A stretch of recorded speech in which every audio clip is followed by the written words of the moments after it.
Hey everyone, Jeffrey here. Today, gonna do another top 10 favorite horror sequels. So let's go ahead and get started with Final Destination 2. I really like this one. As best sequel of the Final Destinations. Every one of the setups is decent, especially the one. The first one that they do with the guy in the apartment, and what ends up killing him is the first thing that he does when he gets into the apartment. I thought that was really clever. Not going to tell you too much about it if you haven't seen it, and I probably just ruined some of it for you, so check this out if you haven't seen it, Final Destination 2. Maybe not as good as the first one, but it does step it up. Next one, and I know people are going to disagree with me on this one, but Texas Chainsaw Massacre 2. I really like this one.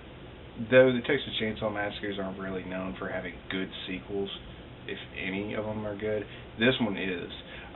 It's, in my opinion, it does things differently than what happened in the first 1974 movie. This one, it was made in 1986, and Tobe Hooper did direct this one as well as the first one. The focus is shifted a little bit more to the campy side, and I think it's actually more scary than the original one. At least, Bill Moseley's performance as Chop Top. Whenever he's in the radio station and he's going through, he's given the tour by Carolyn Williams of the main office, and he's like, "Oh, Mr. Sharko, exit EXIT, exit," and that just creeps me out. Whenever she's trying to tell him good night, and he says good night. It's funny, but it's really terrifying at the same time. I think you guys see it. My impression of it is probably not that good, though. However, there may be somebody on the other side of this that's just laughing his ass off. But Texas Chainsaw Massacre 2, check it out if you haven't seen it. Tell me what you think. There's no real mystery that this one shows up on my list, and that's Child's Play 2. I've talked about this one probably 100 times in my personal life, and I have done a video on it. Love this one, and this is actually one of the first horror films I ever saw. I saw it on the USA Network. The very first one I ever saw was Friday the 13th Part 3. I got to see that with my dad when I was 7. This was when I was 8 or 9 years old. Came on TV, USA Network, showed this, followed by the third one. And I will say that, when I got the videotape, this was before DVD had come out, I got in the videotape, and I was kind of surprised that there were so many scenes cut out of the videotape. There might have been more graphic stuff, but the USA version had a lot more scenes. There's more to Child's Play 3 than there were 2 that I really think were crucial scenes. But if you get a chance to, if you ever see it on TV, that's a good way to watch it. You get, a lot more character development in that. But check out Child's Play 2. I'm sure everybody's seen it. Next one, probably never going to be on anybody else's list but mine. That's Lost Boys of Thirst. This is the second sequel, and this one I think is just they really got it this time. This time Corey Feldman and Jameson Newlander return as the Frog Brothers, and spoiler alert here, Jameson is actually bitten, plays Alan, he is bitten by a vampire at the beginning of the movie and is struggling to find a cure.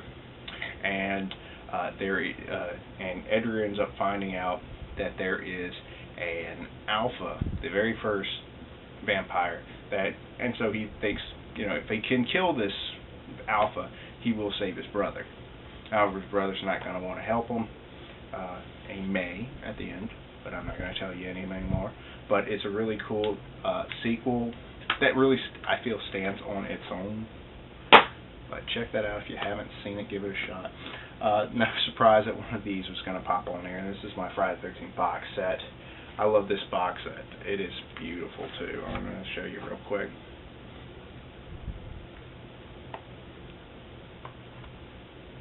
It's got little pages of fun facts and stuff. I can't really show you that well. Just flip it through it. Yeah, that's really cool. And of course, the one that I love, and you would think I would say 3, but I'm gonna have, because that was the first one I ever said, but I'm gonna have to say Part 6. That one was really the game changer for me, and I thought it was one of the fun. It was funny, but it wasn't ridiculous. It was funny in where it needed to be funny, and I like that it got right to it, man. It didn't do too much of a setup at the beginning. It was just straight on. Jason's back, and you have a protagonist that not only knows that Jason's there, but they're going to try to stop him. It's not something that they did in any of the other movies, I guess, except for Jason Goes to Hell, but I discount that movie. I hate that one. Don't even want to talk about it anymore. No surprise that a Halloween's going to get up on there. And this was kind of hard to pick, but I just decided to get it back to, Halloween 4, the return of Michael Myers. Other than the fact that everybody, all the good, Michael Myers and Dr. Loomis come back to this one, it feels like just an original, like the original did. Not an original story, of course. It's not an original story; it's a sequel. But it brings in a new character of Jamie, who we immediately, just adore. And if you haven't seen this one, check this one out. I really like this one. I think everybody does. This is probably everybody's favorite Halloween sequel. Though surprisingly, 6 often pops up on my list of the favorite ones that I like to watch. But that one pops up. I watch more than any of the others. And this one, who knows if anybody's ever gonna have this kind of movie on their list. Paranormal Activity 3. Yes, I like this one a whole lot. Now, I'm not saying more. None of these movies I'm saying I like more than the original. This one I just really, really like. And this one, as the first one kind of was just like really creepy, this one gets it all done in jump scares and really like, jump out of your skin kind of things. It doesn't try to be the first movie, but still tries to, adds its own stuff to it. And I really like this one. It's got some really terrifying stuff in there. I like a lot of it. I don't want to blow it for you if you haven't seen it, but check it out. This movie, again, I'm picking like all these movies that I don't think that anybody's ever going to say that's one of my favorites. Except for the franchises, the big franchises like Friday the 13th and Halloween. This one, it is Saw 2. This is one of my favorites as far as sequels go because I really didn't much think anything about the first Saw. I could have taken it or leaving it, but this one came out and I went, okay, I'll watch this one. And this one was the game changer for me. I was like, oh, okay, I like Saw now. This one, it doesn't do the same thing that the other one. And the thing about the first one that I did not care for, and people can argue with me, is that it felt more like a collection of scenes than a strong narrative. This one is very much has a strong narrative. Now it's cut, it's a bunch of people in a house with its booby trap. That is a good story, and then it's intercut with a police detective trying to find his son, who's also in that. And his son's in the house. So I think that everything is connected really well. This is the first one, first sequel, of course, but it actually has its own original story. Whereas the third one, it also does something new. But then, with having a person in the position to save someone, save a few people, that ends up getting repeated in, I believe, Saw 4, Saw 6, and Saw 7. Do something different, and that's why I like that one. And the third one's really good. I like the second one more.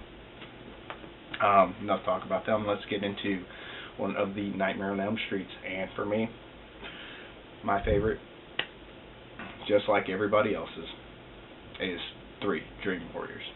I do like Freddy's Revenge in that it's so original, but it's so far out there that you're like, what? If anybody does like hates Freddy's Revenge, I get you. But if anybody likes it, I can understand too. Like it has some cool stuff in it. But for me, it's part 3, Dream Warriors. This one, you get a bunch of kids, that are in a mental institution, and Nancy comes back from the original, even though they didn't explain much about that ending from the first movie, which I just scratched my head. Like, there's a real easy way to end that logically, and that's just have Nancy wake up, go downstairs, see her mother dead on the couch, who died in her sleep. Just that simple. And then, maybe have like Freddy's claws have cut her or something like that. Could have been something so simple as a chilling ending. I don't understand why it did something so bizarre at the ending of that. But part 3, it's very straightforward. Has a lot of, like I said, a lot of different characters in it, and they come together as Dream Warriors. She brings them all together to fight Freddy, and, instead of being on their own. Original story, and also it doesn't have just one person live. It has more people live, which I thought was kind of cool. You didn't really see that a lot in the 80s. You saw it plenty in the Scream movies, but you didn't see it in the 80s.